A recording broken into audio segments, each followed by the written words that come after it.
we're trying to make fewer trips to the grocery store. So how can we make our produce last longer so you don't have to make that trip for just that one more thing? Well, Sherry French has some mom hints on how to make those essentials last. Right now, so many of us are limiting our trips to the outside world, including the grocery store.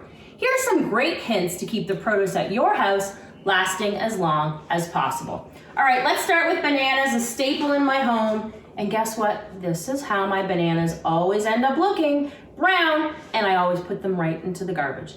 Not anymore. You can actually have two different options for brown or ripe bananas. Make a banana bread, or you can actually take these bananas, put them directly into your freezer, and use them later to make a smoothie. Two great hints for your bananas that are ripe. I love my bananas very green or just a little bit yellow, but how do I keep them this way at home? Bananas actually give off a gas called ethylene, and that ethylene gas spoils the produce faster. So what we want to do is grab some cellophane wrap from your kitchen drawer, take a little piece, and we're going to wrap the stem tightly. And by doing this, this keeps the ethylene gas in longer, which makes our bananas last longer because that gas isn't spoiling it. Great ideas for bananas. Moving on to celery, a staple also in my home, but I would come home from the grocery store, take it right from my bag and put it into the fridge with the plastic on it. Wrong. What we want to do to make our celery last as long as possible is take our tin foil, take the celery actually out of the plastic bag, and we want to wrap it as tightly as possible to make them last as long as we can. And we're going to put them in the crisper drawer in our fridge. And by doing this, celery can last up to a month. A great way to keep our celery in our fridge.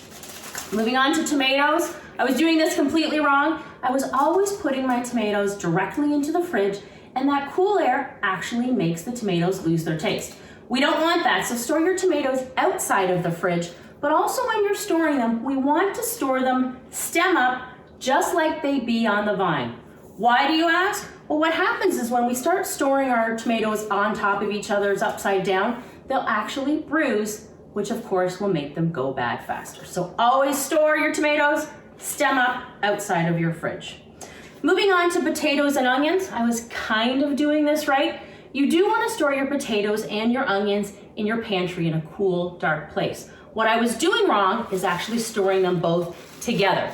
Well, that ethylene gas, potatoes also give that off. So by that gas giving off, it's going to spoil our onions and potatoes faster.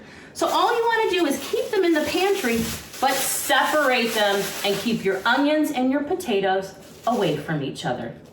Last but not least, apples. We're looking for produce during this time that's going to last the longest.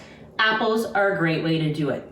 They're healthy. They're great for our kids. They love them. You can bake with them. There's so many options for apples, so you can buy a ton and know they're going to last for your family for a long time. To find more great hints for your family, find me on Instagram @MomHint.